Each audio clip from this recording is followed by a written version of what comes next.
శ్రోతలందరికీ నమస్కారం. ఇప్పుడు వినబోయే కథ పేరు తోడు. అప్పరాజు నాగజ్యోతి గారు రచించారు. కథ విందాము. నాన్న, మేము సినిమాకి వెళ్ళి వస్తాం. తలుపులు వేసుకొని జాగ్రత్తగా ఉండండి. కూతురు సుజాత మాటలకి అలాగేనన్నట్టు తలుపి వాళ్ళు వెళ్ళాక లోనికొచ్చి సోఫాలో నిస్త్రాణగా కూర్చుండిపోయిన వెంకటరమణకి హాల్లో గోడపైనున్న ఫోటోలో నుండి భార్య విమల చూపులు జాలిగా తాకాయి. నన్నిక్కడ ఒంటరిగా వదిలేసి నీ దారిన నువ్వు హాయిగా ఆ భగవంతుని సాన్నిధ్యాన్ని చేరుకున్నావు విమల. అదృష్టవంతురాలివి. నేను ఇలా ఎన్నాళ్ళ పాటు ఒంటరితనంతో కుమిలిపోవాలని రాశాడో ఆ విధాత నా నుదుట అన్నాడు కన్నీళ్లతో. అయ్యో, అంత మాట అనకండి. మీరు నిండు నూరేళ్ళు జీవించాలి గాబరాగా అంది ఫోటోలో నుండే భార్య విమల. ఎలా విమల? ఈ ఒంటరితనాన్ని భరించటం నా వల్ల కాదు. గట్టిగా 3 నిమిషాల పాటు ముక్కు మూసుకున్నానంటే శాశ్వత విముక్తిని పొందవచ్చు. అలా అమంగళం పలకొద్దండి. రోజులన్నీ ఒక్కలా ఉండవు. శుభగడియలు రాకపోవు. మరణం అంచుల్లో ఉన్న నన్ను బతికించుకునేందుకు గాను వాలంటరీ రిటైర్మెంట్ తీసుకొని మరీ నన్ను కంటికి రెప్పలాగా చూసుకున్నారు. క్యాన్సర్ అడ్వాన్స్డ్ స్టేజ్లో ఉందని, 4 మాసాలు మించి బతకనని డాక్టర్లు చెప్పిన తర్వాత కూడా ప్రేమతో కూడిన మీ సేవలతో నా ఆయుష్ని 3 ఏళ్ల పాటు పొడిగించిన మీలాంటి ఉత్తముడిని ఆ దేవుడు చల్లగా చూస్తాడండి. ఏమో విమల, నాకైతే అంత అగమ్య గోచరంగా ఉంది. ఇలా ఇంకా ఎన్నాళ్ళో. పెద్దగా కాలింగ్ బెల్ శబ్దం అవడంతో ఉలిక్కిపడి లేచొచ్చి తలుపులు తెరవగానే ఎదురుగా స్నేహితుడు గోవిందరావు కనిపించడంతో రారా గోవిందు అంటూ సంతోషంగా ఆహ్వానించాడు. సోఫాలో కూర్చుంటూ ఇంట్లో ఎవరూ లేనట్టుందే రమణ. మరి ఇందాక నేను కాలింగ్ బెల్ నొక్కబోతుంటే లోపల నుండి ఏవో మాటలు వినిపించాయేమిటి అడిగాడు గోవిందరావు. పిల్లల్ని తీసుకొని అమ్మాయి అల్లుడు కొద్ది క్షణాల క్రితమే సినిమాకి వెళ్ళారు. ఇంట్లో నేనొక్కడినే ఉండడంతో ఏదో ఊసుపోక విమలతోనే నా గోడు వెళ్ళబోసుకుంటున్నాను లేరా అంటూ ఎదురుగా గోడపైనున్న భార్య ఫోటో వైపు చూపించాడు వెంకట్రావు. నువ్వు కూడా వాళ్ళతో కలిసి సినిమాకి వెళ్తే కాస్త కాలక్షేపం అయ్యేదిగా. చెల్లమ్మ బతుకున్నప్పుడు వారానికో సినిమా చూసేవాడివి కదరా అంటూ స్నేహితుని పరిస్థితికి జాలిపడ్డాడు గోవిందరావు. వాళ్ళేదో సరదాగా బయటికి వెళ్తుంటే పానకంలో పుడకలాగా నేను వెళ్ళటం ఏం బాగుంటుంది లేరా గోవిందు. ముఖ్యంగా అల్లుడు ఇబ్బంది పడతాడేమోననిపిస్తుంది నాకు. వాళ్ళు కూడా అది అర్థం చేసుకున్నారో ఏమో మరి. మొదట్లో 1కి 4 సార్లు నన్ను తమతో పాటు బయటికి రమ్మంటూ పిలిచేవాళ్ళు. ఈ మధ్యన అలా అడగటం మానేశారు. అయినా నా జీవితంలోని సరదాలు సంతోషాలు అన్నీ విమలతోనే వెళ్ళిపోయాయి. ఇక ఇక్కడ మిగిలింది దిక్కు ముక్కు లేని ఈ కట్టే నిర్వేదంగా అన్నాడు వెంకటరమణ. బాధపడకు రమణ, నీ అవస్థని నేను అర్థం చేసుకోగలను. ఎందుకంటే నాదే అదే పరిస్థితేగా. నా కొడుకు మంచివాడే అయినప్పటికీ వాడి ఇంట్లో ఉండటం నాకే మొహమాటంగా ఏదో పరాయి ఇంట్లో ఉన్నట్టే ఉంటుంది. ఎంతైనా భార్య లేని లోటు ఎవరూ తీర్చలేనిది అన్నాడు గోవిందరావు. కాసేపు ఇద్దరూ కష్టసుఖాలు మాట్లాడుకున్న మీదట నీ సలహా కావాలి రమణ అన్నాడు గోవిందరావు. ఏ విషయంలోరా? చెప్పేందుకు నాకే ఏదోలా ఉందిరా. భలే వాడివే. నా దగ్గర నీకు మొహమాటం దేనికిరా? అసలు విషయం ఏమిటో చెప్పు. నా కొడుకు బలవంతం పైన వారం రోజుల క్రితం ఒక పెళ్లి చూపులకి వెళ్ళాను. ఆవిడికి భర్త పోయి 5 ఏళ్ళు అవుతుందంట. నాకంటే 6 ఏళ్ళు చిన్నది. పిల్లలు లేరు. బాదరా బందీలేవీ లేవు. ఆవిడని నేను పెళ్లి చేసుకుంటే బాగుంటుందని మావాడి ఆలోచన. ఇలా చేస్తే నలుగురు ఏమనుకుంటారోనని నాకు మనసులో పీకుతుంది.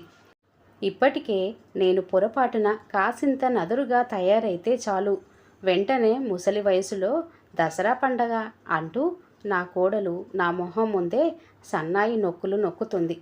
నా కొడుకు స్వతహాగా గుణవంతుడే. ఆయన భార్య మోజులో పడి నన్ను వదిలించుకునేందుకే ఇలా పథకం వేశాడా అన్న సందేహం కూడా కలుగుతుంది. కానీ నా రక్తాన్ని గురించి అలా తప్పుగా ఆలోచించేందుకు నా మనసే నాకు ఎదురు తిరుగుతుంది. నాకేం పాలుపోవటం లేదు రమణ. నువ్వైతే అన్నీ ఆలోచించి ఏం చేస్తే బాగుంటుందో చెబుతావని ఇలా వచ్చాను అన్న స్నేహితుని భుజం మీద ఆప్యాయంగా తట్టాడు వెంకటరమణ. గోవిందు, మిగతా విషయాలన్నీ పక్కన పెట్టి నేను అడిగే 3 ప్రశ్నలకి నిజాయితీగా సమాధానం చెబుతావా అన్న స్నేహితుని మాటలకి తప్పకుండా చెబుతాను అన్నట్టుగా తలూపాడు గోవిందరావు. అయితే విను. మొదటిది, నీ చుట్టూరా ఎంతమంది ఉన్నా నువ్వు ఒంటరిలా ఫీల్ అవుతున్నావా? 2, నీ కొడుకు కోడలు నీ కళ్ళ ముందు సరదాగా తిరుగుతుంటే, అయ్యో నా భార్య బతుకుండుంటే నేను అలా హాయిగా జీవితాన్ని ఎంజాయ్ చేసేవాడిని కదా అని నీకు ఈ మధ్యన తరచుగా అనిపిస్తుందా? ఇక 3వది, ఆఖరుది, అతి ముఖ్యమైనది ఏమిటంటే, పెళ్లి చూపుల్లో ఆవిడని చూసి ఆవిడతో మాట్లాడిన తర్వాత ఆమెతో నీ జీవితం ముడిపడితే బాగుంటుందని, జీవితాంతం ఆమెతో కలిసి ఆనందంగా గడపగలనని నీకు అనిపించిందా? ఈ ప్రశ్నలన్నింటికీ అవును అనేదే నీ సమాధానమైతే నువ్వు ఇంకేమీ ఆలోచించనవసరం లేదు. ముఖ్యంగా సమాజం ఏమనుకుంటుందోనన్న భావనని నీ మనసులో నుంచి తుడిచేసే. ప్రస్తుతానికి నీ వయసు కేవలం 55. అంటే నీకింకా ఉద్యోగ విరమణ వయసే దాటలేదు. ఈ మధ్యకాలంలో మనిషి ఆయుర్దాయం బాగా పెరిగింది కాబట్టి ఆ లెక్కన నువ్వు అధమపక్షం 70-75 ఏళ్ళు బతుకుతావనుకుంటే మరో 15-20 ఏళ్ళ నీ ఆనందాన్ని ఎవరి కోసమో వదులుకోవటం అవివేకం. నీ జీవితంలోకి రెండో ఆమనిలా రాబోయే స్త్రీ సాహచర్యంలో లభించే శాంతి సౌఖ్యాలతో నీకు మరింత ఎక్కువ ఆయుషునిచ్చి నీ ద్వారా మరింత మంది విద్యార్థులని లెక్కల్లో మెరికల్లా తయారు చేసి సమాజానికి అందించాలన్నదే ఆ భగవంతుని సంకల్పం అయ్యుండొచ్చునని నాకనిపిస్తుంది. స్నేహితుని మాటలని శ్రద్ధగా వింటున్నాడు గోవిందరావు. సినిమా టికెట్లు దొరక్కపోవడంతో పిల్లల్ని తీసుకొని ఇంటికి దగ్గరలో ఉన్న పార్కుకి భర్త వెళ్ళగా తండ్రి నిద్రపోతున్నాడేమోనన్న తలంపుతో కొద్ది నిమిషాల క్రితమే నిశ్శబ్దంగా వెనక వైపు తలుపులు తెరుచుకొని లోనికొచ్చిన సుజాత చెవిన ఈ సంభాషణ పడడంతో ఆమె కూడా ఇదంతా ఆసక్తిగా వింటుందన్న విషయం వీళ్ళకి తెలియదు. ఇకపోతే నీ కొడుకు విషయానికొస్తే నీ మనసు నీతో ఏం చెబుతుందో అదే సత్యం గోవిందు. మీవాడు 4 రోజుల క్రితమే కూరగాయల మార్కెట్లో కలిశాడు. వాడు నిజంగా బంగారు కొండే. వాడి మనసులో ఏ కల్మషమూ లేదు. అమ్మ చనిపోయిన నాటి నుండి నాన్నలో ఉత్సాహం అడుగంటిపోయింది. ఒంటరితనాన్ని, అమ్మలేని లోటుని ఆయన భరించలేకపోతున్నారు అంకుల్. ఆయన్ని అలాగే వదిలేస్తే ఏమైపోతారోనని భయం వేస్తుంది అంటూ చాలా బాధపడ్డాడు.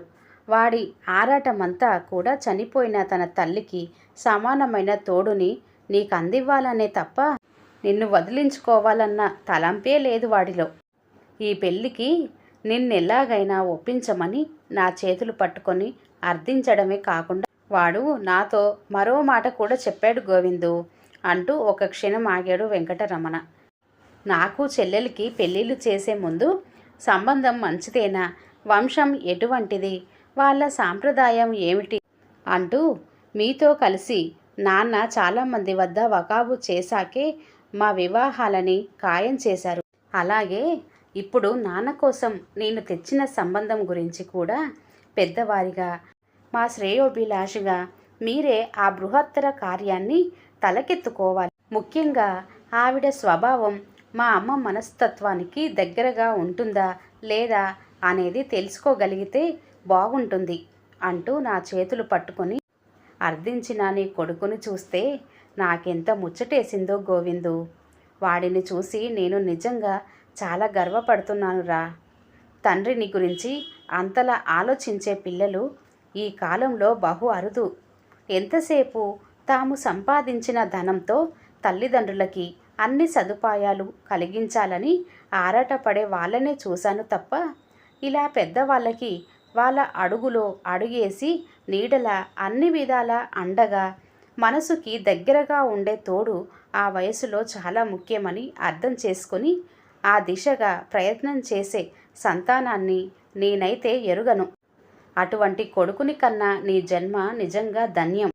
స్నేహితుడు చెబుతున్నది వింటున్న గోవిందరావుకి పుత్రోత్సాహము పుత్రుడు జన్మించినప్పుడు కాదు అన్న సుమతీ శతక పద్యం గుర్తుకొచ్చి ఆనందంతో కళ్ళల్లో నీళ్లు తిరగడంతో పై పంచుతో కళ్ళు తుడుచుకున్నాను. నీ మాటలు వింటుంటే చెప్పలేనంత ఆనందంగా ఉందిరా. నా సందేహాలన్నీ తీరిపోయాయి. ఇప్పుడు నీ విషయానికొద్దామా అన్న గోవిందరావు మాటలకి ఇక్కడ వెంకటరమణ పక్క గదిలోని సుజాత ఇద్దరూ ఉలిక్కిపడ్డారు. కంగారు పడకురా, నేనిక్కడికి వచ్చే ముందే ఒక విషయాన్ని మా అమ్మాయి భార్గవి నా చెవిలో ఊది మర్చిపోకుండా నీకు చెప్పమంది. అసలు విషయం ఏమిటో తెలియక అయోమయంగా స్నేహితుని వైపు చూశాడు వెంకటరమణ. మరేం లేదురా, నీకు తెలుసుగా, మనతో కలిసి 7వ తరగతి దాకా చదువుకున్న కాంతానికి 8 ఏళ్ల క్రితం భర్త పోయాక ఈ ఊళ్ళోనే మా అమ్మాయి ఇంటి దగ్గరలోనే ఉన్న దాని కొడుకు పంచన చేరింది. గుళ్ళోనో మార్కెట్లోనో కలిసినప్పుడల్లా అది తన కష్టాలని భార్గవితో పంచుకుంటుంది.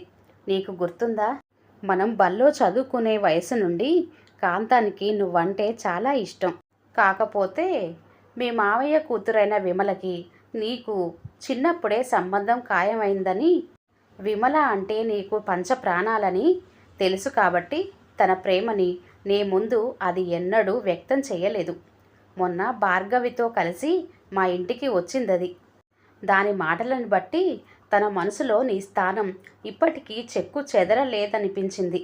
నువ్వు కనుక పెద్ద మనసుతో కాంతాన్ని వివాహం చేసుకుంటే దాన్ని కష్టాల గండం నుండి తప్పించి కొత్త జీవితాన్ని ప్రసాదించిన వాడివి అవుతావు. నీకు ఈ మలి సంధిలో చక్కని తోడు దొరికినట్టవుతుంది. ఏమంటావు? కాంతం చాలా మంచిదిరా.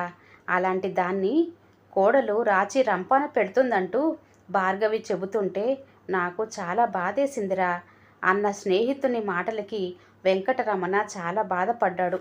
నిజమే గోవిందు, కాంతం చాలా మెతక మనిషి. దాని మనసు వెన్న.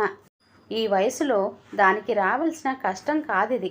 కానీ నేను కాంతాన్ని పెళ్లి చేసుకోవటమేమిట్రా? దానికైతే కొడుకు కోడలితో ఇబ్బందులున్నాయేమో కానీ నాకు అలాంటివేమీ లేవుగా. నా కూతురు అల్లుడు నన్ను బాగానే చూసుకుంటుండగా నేను మరో పెళ్లికి సిద్ధపడటం ఏం బాగుంటుంది చెప్పు? స్నేహితుని మాటలతో ఏకీభవించలేదు గోవిందరావు. నీ కూతురు అల్లుడు నిన్ను బాగానే చూసుకుంటున్నారు, కాదనను. అంత మాత్రం చేత నీకు భార్య లేని లోటు తీరిపోతుందా? ఇందాక నేనిక్కడికి వచ్చే సమయానికి నువ్వేం చేస్తున్నావో ఒక్కసారి గుర్తు చేసుకో. చనిపోయిన నీ భార్యని ఎదురుగా ఉన్నట్టుగా ఊహించుకుంటూ ఆమె ఫోటోతో మాట్లాడుతూ కూర్చున్నావంటే ఏమిటి దానర్థం? ఒంటరితనంతో బాధపడుతున్నావనేగా. అదే నీకు తోడుగా విమల స్థానంలో మరో స్త్రీ వచ్చుంటే ఈ పాటికి ఆమెతో కలిసి సరదాగా ఏ సినిమాకో పార్కుకో వెళ్ళుండేవాడివి, కాదంటావా?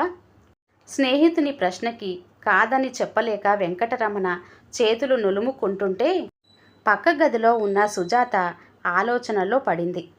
నిజమే, అమ్మ బతికి ఉండగా నాన్న ఎప్పుడు అమ్మని అంటి పెట్టుకొని ఉండేవాడు. ఎక్కడికి వెళ్ళినా అమ్మా నాన్న కలిసే వెళ్ళేవాళ్ళు. సరదాగా ఒకరిపై ఒకరు జోకులేసుకుంటూ వాళ్ళిద్దరూ ఎప్పుడూ జంటగా తిరిగేవాళ్ళు. ఇప్పుడు అటువంటి చక్కటి తోడు లేకపోవటం నాన్నకి నిజంగా పెద్ద లోటే. ఎంచేతనో మరి ఇంతకాలం నాకీ ఆలోచనే తట్టలేదు సుమా. ఆలస్యం అమృతం విషం అనుకుంటూ ఒక దృఢ నిశ్చయంతో గబగబా చెప్పులు వేసుకొని బయటికి నడిచింది సుజాత.